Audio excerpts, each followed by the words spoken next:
time to get out and play. AMSOIL delivers the ultimate protection for your vehicles and equipment. Fast, free shipping right to your door. Spend $100 and shipping is on us. Order now at amsoil.com.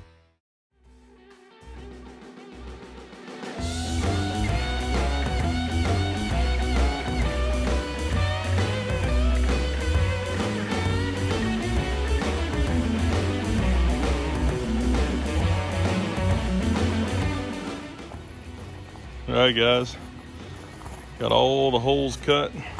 Got the gauges, radio, speakers, got the cigarette lighter, a switch. Daddy did part of those the other day. I just finished them up. Got the holes drilled for the windscreen. Got some holes drilled up under there for turn signals. Should be ready to go. First thing I do is throw some primer on it, hit it with some paint. All right, guys, so we've got it sprayed with the primer. Did a whole bunch of different layers, different colors, just to kind of help with the sanding process, seeing how far down you're going. And got it initially wet sanded out.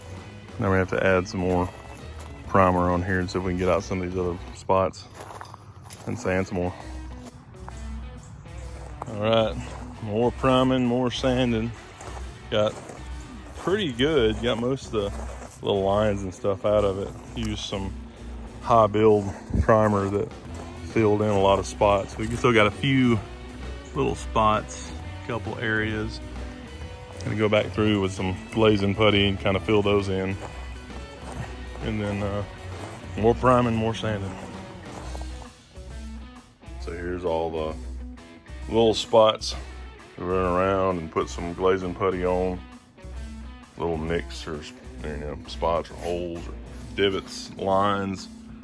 So a little bit more sanding to go on, but it's getting smoother. And then we prime it again, and then maybe one day paint.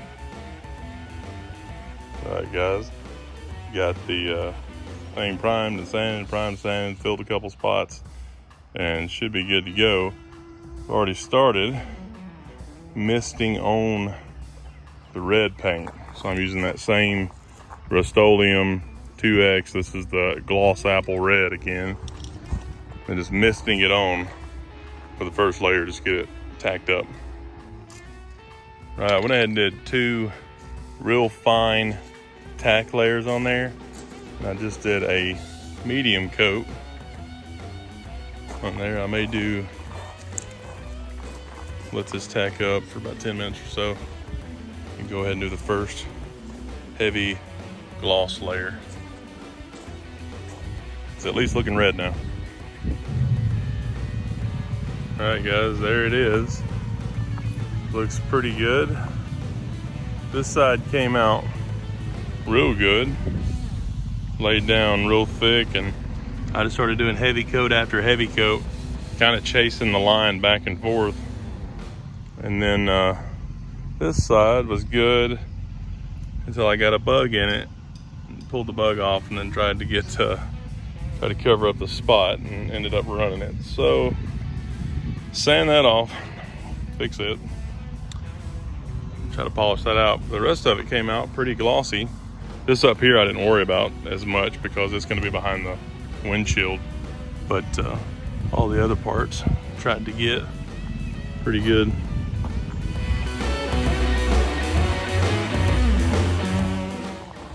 All right, guys, so it's been about a week actually, and got the run sanded out, sanded the whole thing over with 1000 grit, and now I've just sprayed it again. So I'm letting it tack up. I just put a pretty heavy coat on there. I'm gonna wait about 10 minutes or so and then hit it again and put some more on here. See if we can get it a little bit shinier. All right, guys, that's the final coat.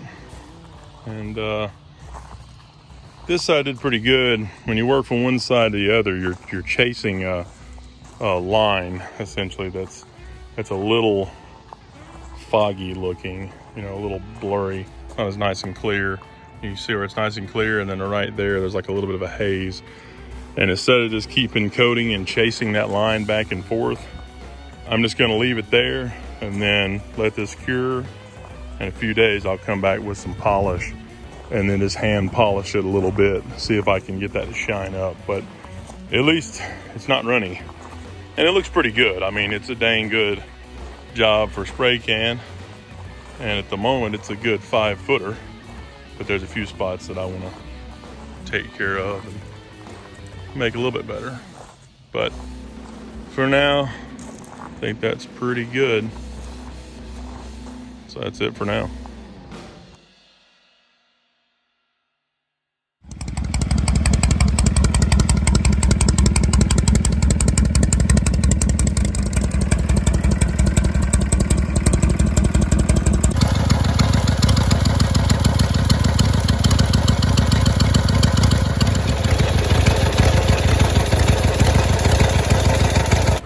Alright guys, make sure you check out the website. We've added thousands and thousands of awesome motorcycle parts. We've got apparel on there. We've got extended front forks, fenders, frames, anything you can think of. Check it out.